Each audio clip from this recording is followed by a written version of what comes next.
तेजस classes में आपका स्वागत है। यह हिस्ट्री का पोस्टमार्टम सीरीज चल रहा है। यह सीरीज आपकी लाइफ पूरी तरह बदल देगा। इसमें इतिहास, भूगोल, राजनीति, अर्थव्यवस्था, साइंस सबका सीरीज इसमें मैं लेके आऊँगा। अब मैं भी देखता हूँ आपको गवर्नमेंट नौकरी यानी सरकारी नौकरी और ऑफिसर बनने से कौन रोकता है। इस सीरीज में घटना चक्र और प्लेटफॉर्म हिस्ट्री का टोटल 3500 प्रश्न है, जिसको मैं चैप्टर वाइज लेके आ रहा हूँ। आज चैप्टर 3 वैदिक सभ्यता है, जिसमें 56 प्रश्न हैं। इससे पहले चैप्टर 1 यानी प्रागैतिहासिक काल और चैप्टर 2 यानी हड़प्पा सभ्यता के 62 प्रश्न डिस्कस किए जा चुके हैं। यदि आप इंडिया का कोई भी एग्ज़ाम देने जा रहे हो या प्रिपरेशन करने जा रहे हो तो आप एकदम आंख मूंद कर इस सीरीज को कर लो। इससे बाहर कोई प्रश्न आएंगे ही नहीं। डिस्क्रिप्शन में लिंक है, आप और सब वीडियोस भी है, उनको जाके आप देख सकते हो। टेलीग्राम पीडीएफ के लिए आप ज्वाइन कर लो। आज का पहला प्रश्न है, सबसे पुरानी स्मृति कौन सी है? सबसे पुरानी स्मृति कौन सी है? तो देखिए, सबसे पुरानी स्मृति मनुस्मृति है। स्मृतियों को धर्मशास्त्र भी कहा जाता है। नारद स्मृति से गुप्त वंश के विषय में जानकारी मिलती है। एक जाति के रूप में कायस्थ का सर्वप्रथम उल्लेख ओशनम स्मृति से मिलती है। अगला प्रश्न है, सबसे पुरानी भारतीय दवा आयुर्वेद का उद्गम है। तो सबसे पुरानी भारतीय दवा आयुर्वेद का उद्गम है अथर्ववेद। ठीक है, अथर्ववेद है। अथर्ववेद से जादू टोना, भूत प्रेत एवं चिकित्सा इत्यादि के विषय की विस्तृत जानकारी मिलती है। अगला प्रश्न है, पूरा वैदिक काल में कितने भगवान आयुर्वेद द्वारा पूजित थे? तो देखिए, पूरा वैदिक काल में 33 भगवान आयुर्वेद द्वारा पूजित थे। ऋग्वैदिक काल के लोग प्रकृति की पूजा विभिन्न रूपों से करते थे। उस समय के लोग मूर्ति की पूजा नहीं करते थे और न ही उस समय में कोई मंदिर के साक्ष्य प्राप्त हुए हैं। ऋग्वैदिक काल के सबसे महत्वपूर्ण एवं शक्तिशाली देवता इंद्र थे। इनकी उपाधि पुरंदर थी। यह युद्ध एवं वर्षा के देवता थे। इनका उल्लेख 250 सूक्तों में हुआ है। अगला प्रश्न है, इनमें से किसने सर्वप्रथम गोत्र शब्द को कहा? तो सर्वप्रथम गोत्र शब्द का उल्लेख अथर्ववेद में मिलता है। अगला प्रश्न है, वैदिक साहित्य में इनमें से कौन सा नहीं आता?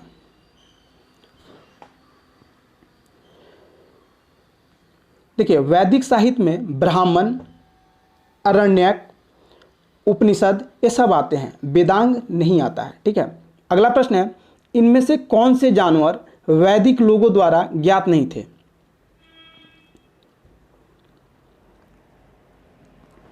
जानवरों में हाथी वैदिक लोगों द्वारा ज्ञात नहीं थे। वैदिक काल के लोग जानवर में सबसे अधिक पवित्र गाय को मानते थे। गाय के लिए वैदिक काल में अघन्या शब्द आया है। सिंधु सभ्यता काल में जानवरों में सबसे महत्वपूर्ण कुबड़ वाला बैल माना जाता था। अगला प्रश्न है, मानव आत्मा का एक शरीर से दूसरे शरीर में गमन किस वैदिक साहित्य का विश्वास है?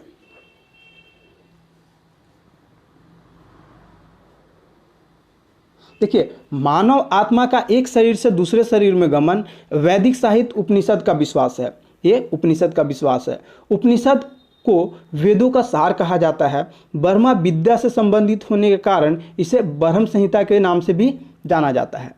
अगला प्रश्न है, इनमें से कौन से कार्य ने सर्वप्रथम निपत्व के उद्गम के लिए एक उपाख्यान के रूप में कार्य किया? तो हो जाएगा ऐतरेय ब्राह्मण। ऐतरेय ब्राह्मण ने यह कार्य किया है। अगला प्रश्न है, भारतीय गणित का उद्गम पाया जा सकता है?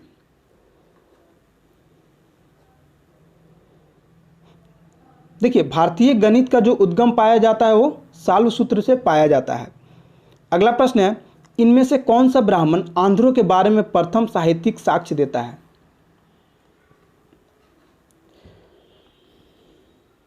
ऐतरेय ब्राह्मण आंध्रों के बारे में प्रथम साहित्यिक साक्ष्य देता है। शतपथ ब्राह्मण सबसे प्राचीन ब्राह्मण है। इसमें महिला को पुरुष का अर्धांगिनी बताया गया है। अगला प्रश्न है, किस वैदिक संहिता में भारतीय संगीत है? भारतीय संगीत किस वैदिक संहिता में है?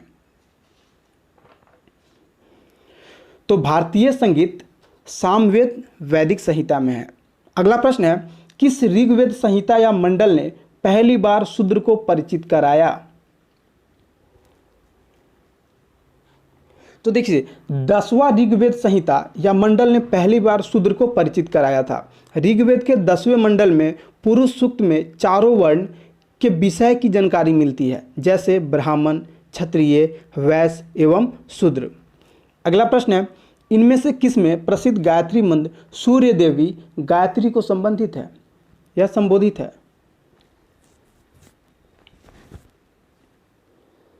देखिए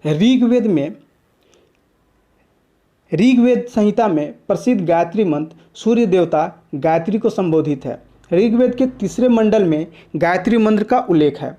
यह मंत्र सावित्री को समर्पित है। सावित्री को हम सविता के नाम से भी जानते हैं। अगला प्रश्न है, इनमें से कौन से उपवेद हैं? शिक्षा, ज्योतिषी, गंधर्व, आयुर, शिल्प और धनुर, इनमें से कौन से उपवेद हैं?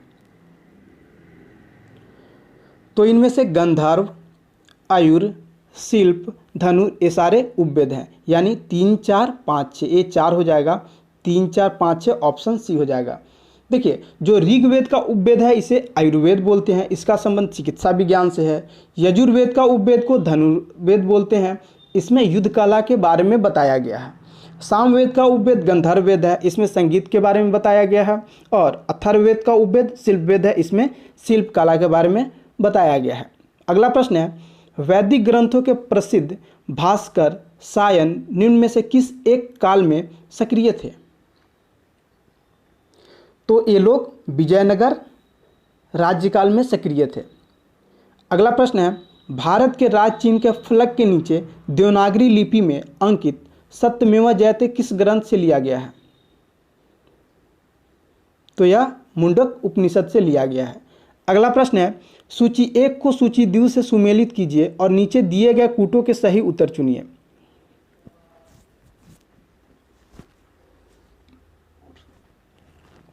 तो देखिए जो सांख्य है, सांख्य दर्शन सबसे प्राचीन दर्शन है। ये जो सांख्य है ये सबसे प्राचीन दर्शन है। इस दर्शन के प्रतिपादक कपिल मुनि थे। सांख्य का क्या हो जाएगा? कपिल मुनि। वैश्विक दर्शन के प्रतिपादक कनाद या उल्क मुनि थे। वैश्विक दर्शन के प्रतिपादक कनाद या उल्क मुनि थे। यानी 1 का क्या हो जाएगा? 1 का एफ हो जाएगा, 2 का ई हो जाएगा। ठीक है। न्याय दर्शन के प्रतिपादक गौतम मुनि थे। न्याय दर्शन के प्रतिपादक गौतम मुनि, यानी 3 का डी। 3 का क्या हो गया? 3 का डी हो गया। योग दर्शन के प्रतिपादक आपके पतंजलि हैं। योग दर्शन के प्रतिपादक पतंजलि, 4 का सी।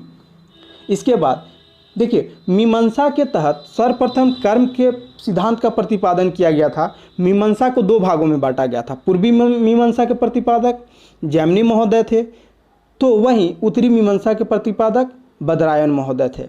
यानी आप देखिए वेदांत के प्रतिपादक क्या हो गए? ये बदरायन हो गए, और मीमांसा के प्रतिपादक ये जैमिनी हो गए। अब बताइए 1 का एफ, 2 का ई, 1 का एफ, 2 का ई, 3 का डी और 4 का सी, ये किस में है? ये 1 में है। Option A is the right answer. अगला प्रश्न है, सूची 1 को सूची 2 से सुमिलित कीजिए। देखिए आजीवक संप्रदाय का जो स्थापना है ये मंगोलपुत्र गौसल ने किया था, तो 1 का क्या हो जाएगा? बी हो जाएगा, मंगोलपुत्र गौसल के द्वारा। यह महावीर के शिष्य थे, उनसे अलग होकर आजीवक संप्रदाय की स्थापना किया था। ठीक है, ये नालंदा के रहने वाले थे। दूसरा, घोर अक्रियवादी की स्थापना पूरन कश्यप ने किया था। यानी घोर अक्रियवादी की स्थापना पूरन कश्यप ने। 1 का क्या हो गया? तो 1 का बी हो गया, 2 का ए हो गया। उसके बाद उच्छेदवादी की स्थापना अजित केश काम्बली ने किया था। उच्छेदवादी की स्थापना अजित केश काम्बली, यानी 3 का डी हो गया। संदेहवादी की स्थापना संजय बेल्ठू पुत्र ने किया था, यानी 4 का क्या हो गया? 4 का सी हो गया। अब बताइए BADC क्या हो गया? BADC, option C is the right answer. अगला प्रश्न है, वर्ण व्यवस्था जाति व्यवस्था में कब परिणित हो गई? वर्ण व्यवस्था जाति व्यवस्था में कब परिणित हो गई? तो वर्ण व्यवस्था जाति व्यवस्था में उत्तर वैदिक काल में परिणित हो गई। अगला प्रश्न है, ऋग्वैदिक कालीन धर्म की मुख्य विशेषता थी? देखिए, ऋग्वेद कालीन धर्म की मुख्य विशेषता बलि देना था। ठीक है, ऋग्वैदिक काल के लोग प्रकृति की पूजा करते थे। उस समय के लोग मूर्ति की पूजा नहीं करते थे और न ही कालीन मंदिर की कोई साक्ष्य प्राप्त हुए हैं।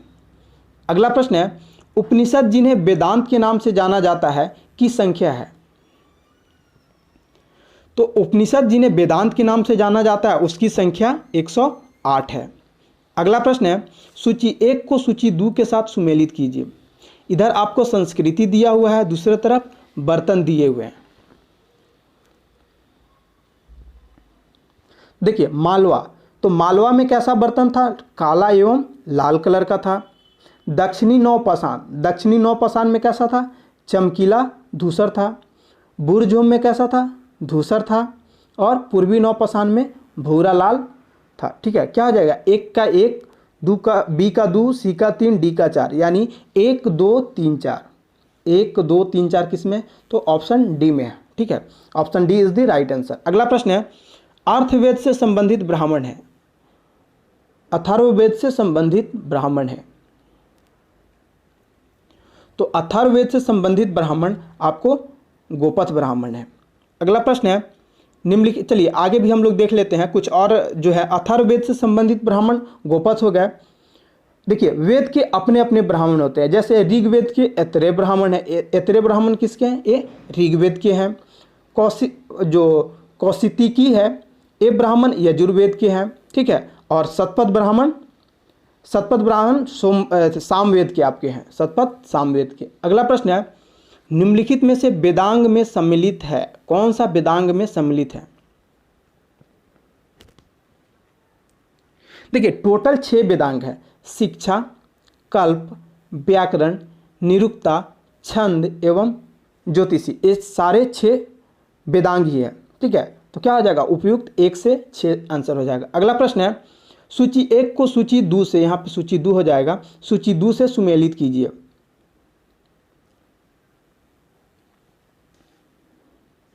तो देखिए, राजसू जो यज्ञ है ये संपन्न समारोह जिसमें राजा को असीम शक्ति है, ये 2 से संबंधित हो गया, यानी ए का क्या हो गया? ए का 2 हो गया। ठीक है, अश्वमेध यज्ञ, अश्वमेध यज्ञ ये रत्न विद्या से था। अश्वमेध यज्ञ किससे था? तो रत्न विद्या से था। 2 का क्या हो जाएगा? 2 का 4 हो जाएगा। और वाजपेयी यज्ञ, वाजपेयी यज्ञ आपको रथों की दौड़ से संबंधित है, यानी सी का 3 हो जाएगा। और ऑप्शन देखिए ऑप्शन में 4 ऑप्शन कर दिया है। ठीक है, ये टाइपिंग एरर है, इसको आप लोग काट दीजिए। आप लोग ए का 2, बी का 4, सी का 3 आप लोग ऐसे करके लिख लीजिए अगर नोट कर रहे हैं तो। अगला प्रश्न है, देवासुर संग्राम की कहानी का वर्णन है। देवासुर संग्राम की कहानी का वर्णन कहाँ है? तो देवासुर संग्राम की कहानी का वर्णन ऐतरेय ब्राह्मण में है। ठीक है, ऐतरेय ब्राह्मण ऋग्वेद का ब्राह्मण है। ऐतरेय ब्राह्मण से राजभिषेक के अलावे सोमयज्ञ के बारे में जानकारी मिलती है। अगला प्रश्न है, ऋग्वेद में सूक्ति की संख्या है। ऋग्वेद में सूक्तों की संख्या है। तो ऋग्वेद में सूक्तों की संख्या 1028 है। अगला प्रश्न है, गाय किस काल में महत्वपूर्ण स्वरूप का धन था? गाय किस काल में महत्वपूर्ण स्वरूप का धन थी? आपको ये बताना है। तो गाय ऋग्वैदिक काल में ये महत्वपूर्ण स्वरूप का धन थी। अगला प्रश्न है, वैदिक आर्य किस देवता की पूजा नहीं करते थे? तो वैदिक आर्य पशुपति की पूजा नहीं करते थे। पशुपति की पूजा आपको याद होगा, पिछला सीरीज देखोगे तो ये हड़प्पा सभ्यता में पूछते थे लोग। अगला प्रश्न है, वेदांग के अंतर्गत निम्नलिखित आते हैं।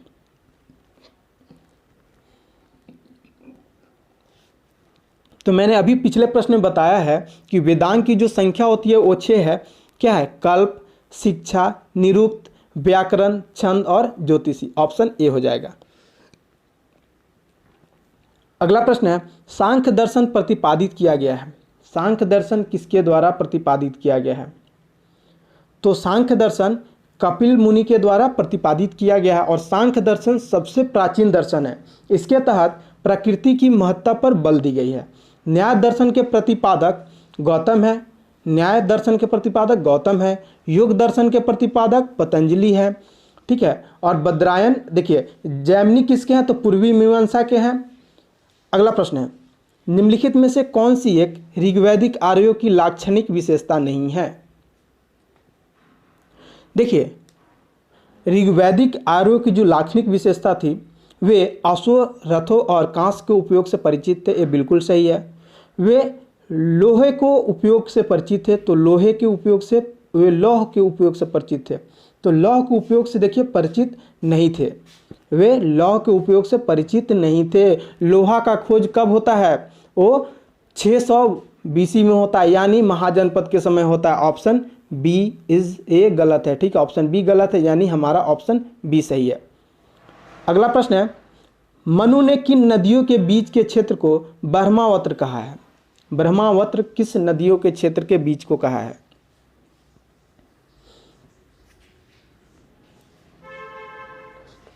देखिए मनु ने जिन नदियों के बीच के क्षेत्र को ब्रह्मावत कहा है वह है सरस्वती एवं दुसदवती, सरस्वती एवं दुसदवती। अगला प्रश्न है, यज्ञ सूत्र निम्न में से किस वेद में है। यज्ञ सूत्र निम्न में से किस वेद में है।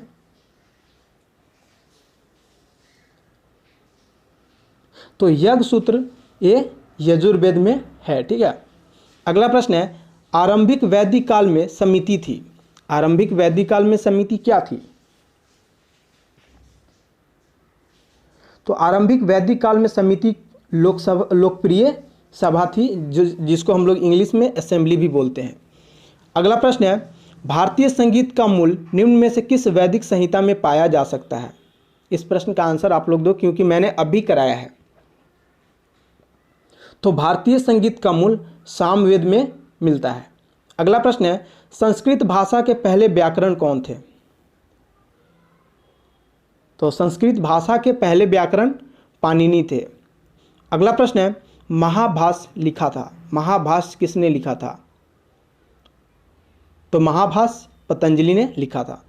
अगला प्रश्न है, शब्द सत्यमेव जयते भारत के प्रतीक के बेस प्लेट के नीचे कहाँ से लिया गया है। देखिए ये प्रश्न बार बार आपको अलग अलग तरीके से पूछा जाता है, ठीक है। तो आपको मैं इन सारे प्रश्नों को सम्मिलित किया हूं ताकि आप समझ सको कि क्वेश्चन के साथ किस भाषा का यूज़ किया जाता है, कैसे भाषा का खिलवाड़ करके आपको फंसाया जाता है। इसका आंसर होगा मुंडक उपनिषद। अगला प्रश्न है, सूची 1 को सूची 2 से सुमिलित कीजिए तथा सूचियों के नीचे दिए गए कूट से सही उत्तर का चयन कीजिए। सूची 1 में क्या है, वैदिक नदियाँ है, और सूची 2 में आधुनिक नाम है, उनके आधुनिक नाम है।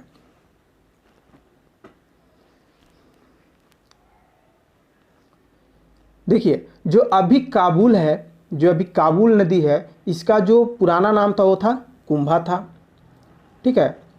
इसके बाद जो रावी नदी है, अभी रावी नदी का जो पुराना नाम था वो पुरुषनी था, ठीक है। आपको सदानीरा जो अभी है इसका नाम अभी गंडक हुआ है, और सतुद्री का नाम सतलज हुआ है, ठीक है। आप अब मैं लिख देता हूँ, ए का आप 2 कर लो, बी का 3 कर लो, सी का 1 कर लो, और डी का 4 कर लो।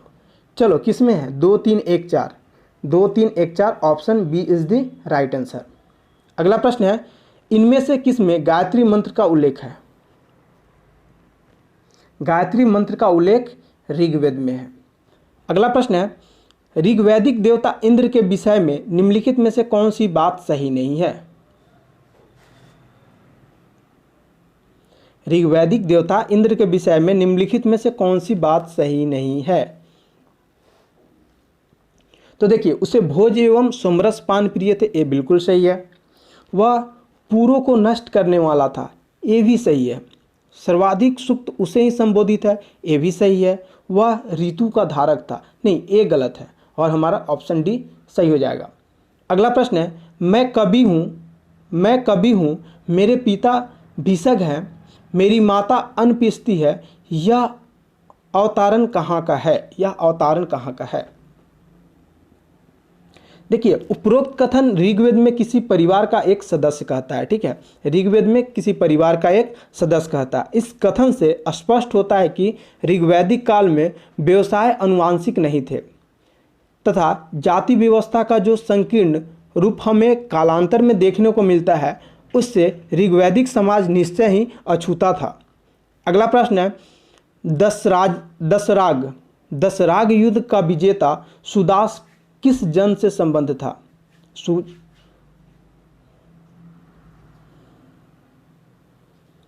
तो देखिए, दशराज युद्ध का जो विजेता सुदास था उसका भरत से संबंध था। ऋग्वेद में एक स्थान पे 10 राजाओं के युद्ध का वर्णन है, जिसमें भारत जन के स्वामी सुदास ने रावी नदी के तट पर एक भीषण युद्ध में 10 राजाओं के संघर्ष को परास्त किया और इस प्रकार वह ऋग्वैदिक कालीन भारत का सर्वोपरि सम्राट बन गया। भारत जन के नाम पर ही हमारे देश का नाम भारत पड़ा है। अगला प्रश्न है, वेदांग में किनका समावेश है? वेदांग में कल्प, शिक्षा, निरुक्ति, व्याकरण, छंद और ज्योतिषी इसका समरूप है। अगला प्रश्न है, ऋग्वेद में अन्यव्रत शब्द किनके संदर्भ में प्रयुक्त हुआ है? तो ऋग्वेद में अन्यव्रत शब्द आपको दस्यु के लिए प्रयुक्त हुआ है। अगला प्रश्न है, बोगासकोई के एक अभिलेख में आहूर्त आर्य देवता है। तो देखिए, बोगासकोई का एक जो अभिलेख है उसमें आहूर्त आर्य देवता इंद्र, मित्र, वरुण और नासत्य है। अगला प्रश्न है, वेदांगों की संख्या बताइए। वेदांगों की संख्या बताइए। तो वेदांगों की संख्या 6 है। ठीक है, शिक्षा, कल्प, व्याकरण, निरुक्त, छंद और ज्योतिषी। अगला प्रश्न है, उपनिषद शब्द का शाब्दिक रूप से यह अर्थ होता है। देखिए, उपनिषद शब्द का शाब्दिक रूप से अर्थ होता है पास बैठना। ठीक है, उपनिषद शब्द का अर्थ होता है समीप बैठना, अर्थात ब्रह्म विद्या को प्राप्त करने के लिए गुरु के समीप बैठना, यानी पास बैठना। ऑप्शन सी हो जाएगा। अगला प्रश्न है, निम्नलिखित वैदिक संहिताओं में से भारतीय संगीत का उद्गम किसमें खोजा जा सकता है? देखिए, फिर से ये प्रश्न को घुमा के दिया है। मैंने इस प्रश्न को 3 बार करा दिया इस सीरीज में। तो इसका हो जाएगा सामवेद में खोजा जा सकता है। अगला प्रश्न है, निम्नलिखित में से कौन सी जनजातीय सभा समान रूप से जनजातीय सरदार यानी मुखिया के चुनाव में शामिल होती थी?